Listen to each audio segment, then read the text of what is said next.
ఈరోజు district V204A Narasaraopet Vasavi club చేస్తున్నటువంటి సేవా కార్యక్రమంలో భాగంగా ఈ అమ్మా నాన్న ప్రేమాలయం నందు వృద్ధులు భోజనం చేయటానికి ఒక చిన్న షెడ్లాగా ఏర్పాటు చేసుకోవటానికి ప్రారంభం చేసినటువంటి కార్యక్రమంలో భాగంగా గవర్నర్ గారి యొక్క అధికార పర్యటన వాసవియన్ గోల్డెన్ స్టార్ కొలిశెట్టి శివ సుబ్రహ్మణ్యం గారి యొక్క అధికార పర్యటనలో భాగంగా ఈ భోజనం చేసేటువంటి షెడ్ని ప్రారంభించబడటమైంది. దీనికి సహకరించినటువంటి వారు అరవపల్లి సీతారామయ్య గారు, ధనలక్ష్మి గారి యొక్క కుమారులైనటువంటి వాసవియన్ శ్రీనివాసరావు గారు, వారి యొక్క సతీమణి మహేశ్వరి గారు, అలాగే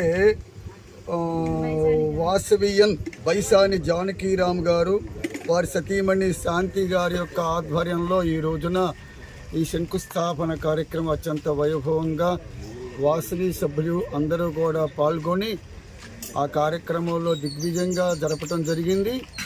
ఈ ప్రేమాలయం నందు వృద్ధులకి ఈ రోజున భోజన వసతి కూడా ఏర్పాటు చేసి భోజన కార్యక్రమాన్ని అత్యంతంగా చక్కగా జరగటం జరిగింది.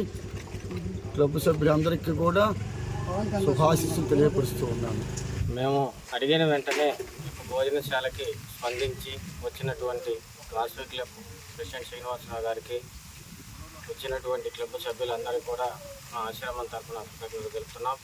వీళ్ళ దాతల సహకారంతో ఈరోజు భూమి పూజ కార్యక్రమానికి సంబంధించినటువంటి కొన్ని స్తంభాలను కూడా వాసవి క్లబ్ ద్వారా ఏర్పాటు చేయడం జరిగింది.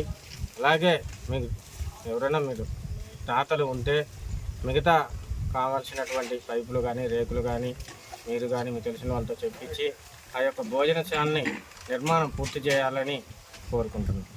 జై వాసవి. వాసవి క్లబ్స్ ఇంటర్నేషనల్ వారి ఆధ్వర్యంలో క్యాలెండర్ ఈవెంట్స్ ప్రకారం ఈరోజు నర్సరావుపేట వాసవి క్లబ్ ప్రెసిడెంట్ అరపల్లి శ్రీనివాసరావు గారు గవర్నర్ విజిట్ కార్యక్రమం ఏర్పాటు చేశారు.